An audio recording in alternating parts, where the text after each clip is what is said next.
नमस्कार, आप देख रहे हैं द गाथा इन्फिनिट। दोस्तों, आज हम बात करेंगे सुप्रीम कोर्ट की, लद्दाख की, सोनम वांगचुक की, कपिल सिब्बल की और भारत सरकार की।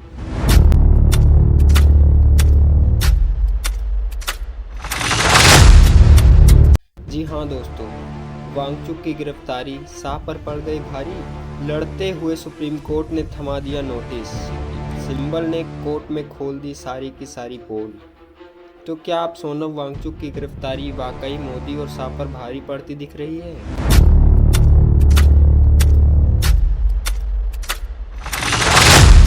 क्योंकि सुप्रीम कोर्ट ने भारत सरकार को इस मामले में न केवल नोटिस जारी किया, बल्कि जस्टिस BR गवई और संदीप मेहता की पीठ ने एक बार नहीं बल्कि दो बार सोशलिस्ट जनरल तुषार मेहता को फटकार लगाई और सख्त लफ्जों में सुप्रीम कोर्ट ने सरकार से जवाब तलब कर दी।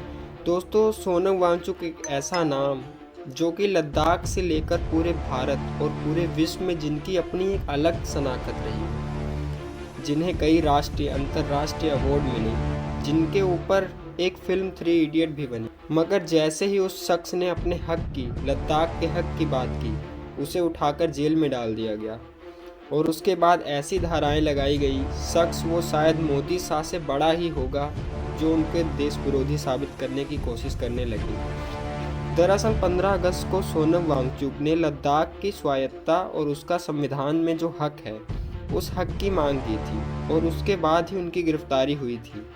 मगर जब मामला सुप्रीम कोर्ट तक पहुंचा, तब सुप्रीम कोर्ट ने जिस तरह से सरकार को फटकार लगाई, वो बहुत कुछ इशारा कर कोर्ट ने कहा कि सोनम वांगचुक की गिरफ्तारी के पीछे का आधार तक नहीं बताया गया।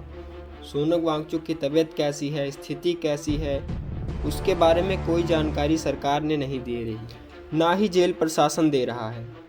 हम बस गिरफ्तार का आधार जानना चाहते हैं, मगर सरकार की तरफ से मानो हमने कोई आतंकी कदम उठाया। कपिल सिब्बल ने सुप्रीम कोर्ट से कहा कि जब तक सोनम वांगचुक के डिटेंशन ऑर्डर की कॉपी उनके परिवार को नहीं मिलेगी, तब तक याचिका में गिरफ्तारी को लेकर कोई ठोस चुनौती नहीं दी जा सकती। कपिल सिब्बल ने यह भी कहा, सोनम वांगचुक को जेल डालने के बाद उन्हें किसी से मिलने की इजाज़त नहीं है, यहाँ तक कि उनके परिवार वालों को भी मिलने की इजाज़त नहीं है।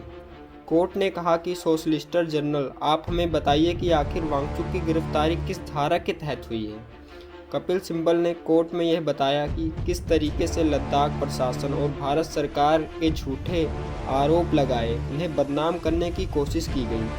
कपिल सिब्बल ने कोर्ट में वांगचुक को संदेश सुनाते हुए ये भी बताया, वांगचुक ने जोर देकर कहा, 4 लोगों की मौत, स्वतंत्र न्याय का जांच होनी चाहिए। जब तक ये नहीं होती, मैं जेल में रहने के लिए तैयार हूँ। मैं लोगों से शांति बनाए और एकता बनाए रखने, गांधी अहिंसक तरीके से संघर्ष जारी रखने की अपील करता हूँ। लद्दाख के भविष्य के लिए लड़ना जारी रहेगा। अब देखना है कि सुप्रीम कोर्ट के फटकार के बाद, नोटिस के बाद केंद्र सरकार और लद्दाख प्रशासन अब क्या जवाब देता है। क्योंकि दोस्तों, वांगचुक की गिरफ्तारी मोदी सरकार के लिए गले की हड्डी बन गई है। आप बने रहिए द गाथा इन्फिनिट के साथ।